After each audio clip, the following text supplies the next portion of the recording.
मंचावरती उपस्थित वंचित बहुजन आघाडीच्या प्रदेश अध्यक्ष रेखाताई ठाकूर, तसेच अशोक भाऊ सोनवणे, महेश सर भारतीय, वंचित बहुजन युवा आघाडीचे प्रदेश महासचिव राजेंद्र भाऊ पातोडे, तसेच अंबोरे साहेब, पूर्ण ठाण्याची टीम, वंचित बहुजन आघाडीचे जिंकून येणारे आणि लढणारे तमाम उमेदवार आणि तसेच इथे उपस्थित माझ्या माता भगिनी, वडीलधारी मंडळी आणि या चळवळीतल्या तमाम साथीदारांना माझा जय जिजाऊ, जय शिवराय, जय ज्योती, जय क्रांती, जय लहूजी, जय मल्हार, अस्सलाम वालेकुम आणि जय भीम. मित्रांनो, 15 तारखेला आपल्या हातामध्ये एक महत्वाची संधी येते. 15 तारखेला महानगरपालिकेच्या निवडणुका येतात आणि ज्या ज्या लोकांनी आतापर्यंत आपल्या शहरामध्ये विकास थांबवला, ज्या ज्या लोकांमुळे आतापर्यंत ठाण्याची ही अवस्था झाली, ज्या ज्या लोकांनी ठाण्याची तिजोरी खाली करायचं काम केले, ज्या ज्या लोकांनी आपले विकासाचे पैसे खाण्याचं काम केले आणि ज्या ज्या लोकांनी आपल्या दलित वस्तीच्या विकासाची निधी खाण्याचं काम केले, त्या लोकांना आज उचलून सत्तेच्या बाहेर फेकण्याची आणि वंचित बहुजन आघाडीच्या उमेदवारांना निवडून देण्याची ही वेळ आलेली. इथे बऱ्याच लोकांना वाटतं की महानगरपालिका या छोट्या निवडणुका असतात, खासदार महत्वाचे असतात, आमदार महत्वाचे असतात, पण महानगरपालिकेमध्ये काय होणार आहे? तुम्हा सर्वांना मी सांगतो, तुमच्या घरी नळ आहे की नाही, त्या नळाला पाणी येतं की नाही, ते येणारं पाणी स्वच्छ आहे की नाही, तुमच्या घराला वीज आहे का, मीटर आहे का, ती मीटर तुमच्या नावावर आहे का, तुम्ही ज्या घरामध्ये जमिनीवरती राहतात ती घर जमीन तुमच्या नावावरती आहे का, तुमच्या भागामध्ये एक आरोग्य केंद्र आहे का, आरोग्य सेवा कशी, तुमच्या वस्तीमध्ये रस्ते आहेत का, नाले आहेत का, स्वच्छतागृह आहेत का, आणि त्याचबरोबर आपल्या भागामधली शाळा महानगरपालिकेची कोणत्या अवस्थेत आहे, हे सगळं कुठे ठरतं? तर हे सगळं ठरतं महानगरपालिकेमध्ये. आणि हे सगळं ठरवतात कोण? तर हे ठरवतात उद्या निवडून जाणारे नगरसेवक.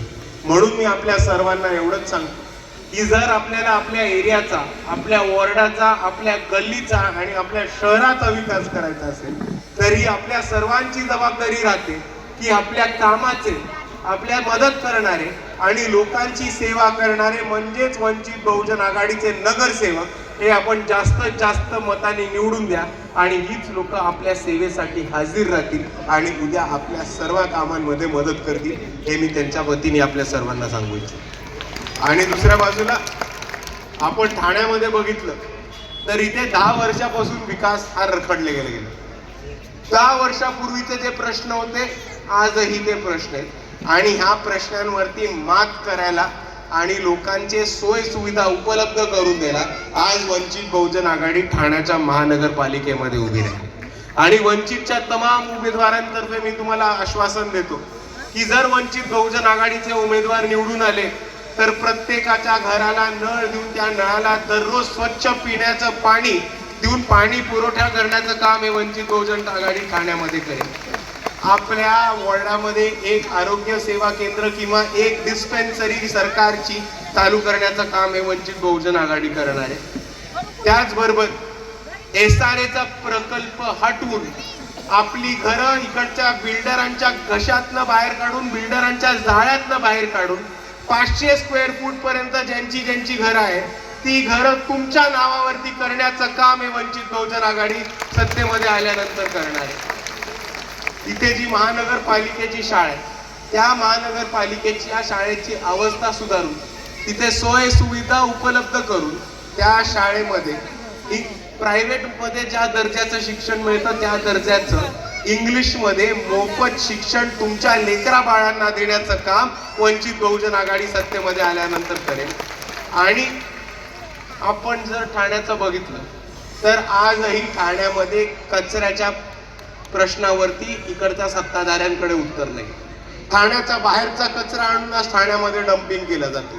शहरभर वास येतो, त्याच्यामुळे आरोग्याचे प्रश्न उभे राहतात, डासाचे प्रश्न उभे राहतात, डेंग्यू, मलेरिया, टायफॉइड, डायरिया सारखे वेगवेगळे आजार इकडच्या नागरिकांना होतात.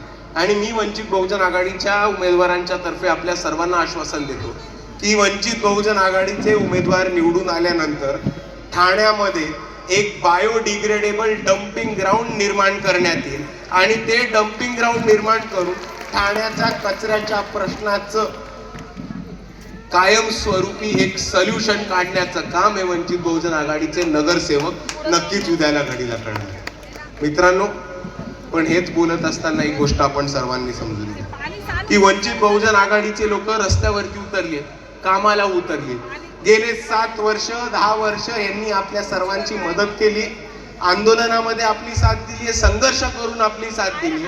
आणि इकडच्या नागरिकांवरती कोणतीही आडी अडचण आली तर सर्वात पहिले आपल्या सर्वांसाठी कोण धावून येत असेल तर ते वंचित बहुजन आघाडीचे कार्यकर्ते होते.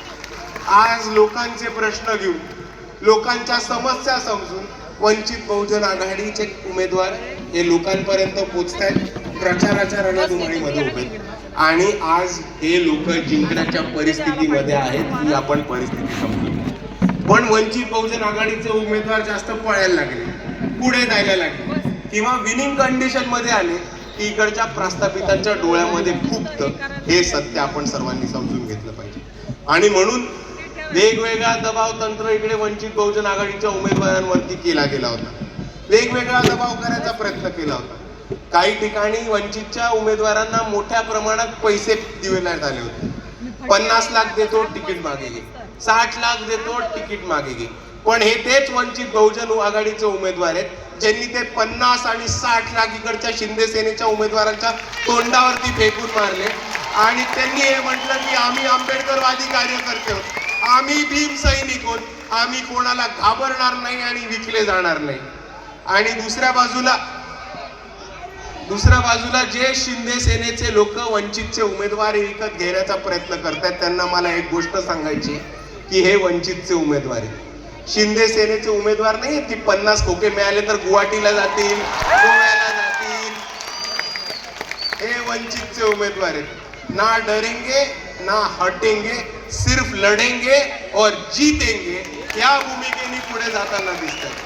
दुसऱ्या बाजूला शिंदे सेनेची लोक मोठ्या प्रमाणावरती दबावशाही करतात. आपलेच एक उमेदवार आहेत संतोष दादा, त्यांची गाडी फोडण्यात आली, प्रचाराची रिक्षा त्यांचा रथ फोडण्यात आला, त्यांच्यावरती हल्ला सुद्धा करण्यात आला.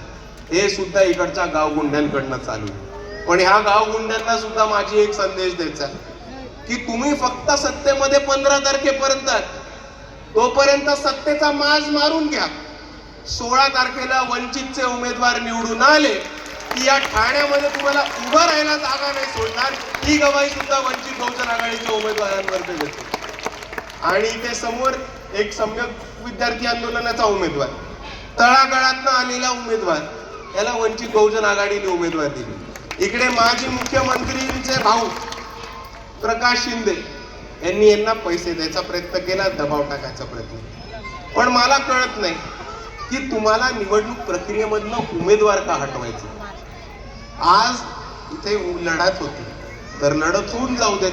वंचित बहुजन आघाडी वर्सेस एकनाथ शिंदे शिवसेना आमने सामने हे लोक ठरवतील, होऊन जाऊ देत एकदा आमना सामने. पण तुम्हाला उमेदवार विकत कशाला घ्यायचे. आणि उमेदवार विकत घेतला, आमचा उमेदवार बसला तरी असता तरी तुम्ही सत्तेमध्ये येऊन काय केलं असतं, फार्म हाऊस वरती जाऊन ड्रग्ज वाटले असते. आणि म्हणून मी म्हणतो की आज लोकांची सेवा करायला वंचित बहुजन आघाडीचे उमेदवार दिसतात. तुम्हाला प्रत्येक पक्षामध्ये दिसतील की नाराज घरी बसलेत, कोणतरी बीजेपीचा माणूस घरी रडत बसलाय, अजितदादांचा कार्यकर्ता कोपऱ्यात रुसून बसलाय, कोणतरी एकनाथ शिंदेचा कार्यकर्ता आमदारांची गाडी फोडायला निघालाय. काल औरंगाबादला प्रचारामध्ये होतो, तिकडे तर MIMच्या माजी खासदारालाच फोडून काढलं तिकीट नाही दिलं म्हणून, त्यांच्याच कार्यकर्त्यांनी फोडून काढलं. पण दुसरं चित्र तुम्हाला वंचित बहुजन आघाडीमध्ये दिसेल. इकडे एकही माणूस नाराज नाहीये का, कारण तळ्या गळ्यातल्या कार्यकर्त्यांना तिकीट देण्याचं काम, पक्षाशी एकनिष्ठ असलेल्या कार्यकर्त्यांना तिकीट देण्याचं काम हे या निवडणुकीमध्ये वंचित बहुजन आघाडीने दिले. म्हणून जरी एका कार्यकर्त्याला तिकीट मिळालं असेल आणि बाकी 10 जणांना मिळालं नसेल, आज ती 10 जण ज्याला तिकीट मिळाले त्याला कसं निवडून देतील याचं पूर्ण तयारीमध्ये आणि रणांगणामध्ये वंचित बहुजन आघाडीचे कार्यकर्ते दिसतात. आणि आम्ही हा आदर्श या महाराष्ट्रामध्ये उभा केलाय की इकडे पैशावरती तिकीट मिळत नाही तर इकडे संघर्षावरती कार्यकर्त्याला तिकीट मिळतं. आणि म्हणूनच जर आपण वंचित बहुजन आघाडीचे उमेदवार बघितले तर तळागाळात वंचित बहुजन, आदिवासी, दलित, मुसलमान, भटके विमुक्त तमाम बहुजन घटकांमधनं वंचित बहुजन आघाडीचे उमेदवार आले. गोरगरीब परिस्थितीतनं, कष्टकरी परिस्थितीतनं युवांना, सम्यक विद्यार्थी आंदोलनच्या पोरांना, वंचित बहुजन युवा आघाडीच्या पोरांना, वंचित बहुजन महिला आघाडीच्या तमाम पदाधिकारी सुद्धा आज वंचित बहुजन आघाडीकडनं उमेदवार म्हणून उभे. आणि जेव्हा आपल्या सर्वांसाठी काम करणारे, आपल्या सर्वांसाठी धावून येणारे आणि तुमच्या सर्वांसाठी मदत करणारे, पोलिसांचे टप्पे खाणारे, पोलिसांच्या केसेस अंगावर घेणारे, इकडे भाजप आणि RSS ला छातड्यावरती घेऊन उरून पुरणारे जेव्हा वंचितचे कार्यकर्ते निवडणुकीमध्ये उभे राहतात, तेव्हा त्यांना जिंकवण्याची जबाबदारी कोणाची राहते? कोणाची राहते? आणि म्हणून मी ही जबाबदारी आपल्या सर्वांच्या खांद्यावरती ठेवतो की वंचित बहुजन आघाडीचे उमेदवार उभे आहेत, त्यांना निवडून द्यायचंय. येत्या 15 तारखेला आपले 2 उमेदवार प्रभाग क्रमांक 1 मध्ये कोणत्या चिन्हावरती आहेत? कपबशीवर. आणि बाकी तमाम 26 उमेदवार हे कोणत्या चिन्हावरती आहेत? कोणत्या चिन्हावर आहेत? गॅस सिलेंडरवर. बीजेपी की छाती पर वंचितों का सिलेंडर, RSS की छाती पर वंचितों का सिलेंडर, मनुवाद की छाती पर वंचितों का सिलेंडर. आणि या 16 तारखेला ठाणे महानगरपालिका पर वंचितों का सिलेंडर. एवढं म्हणून मी माझे 2 शब्द थांबवतो. जय भीम, जय संविधान. धन्यवाद.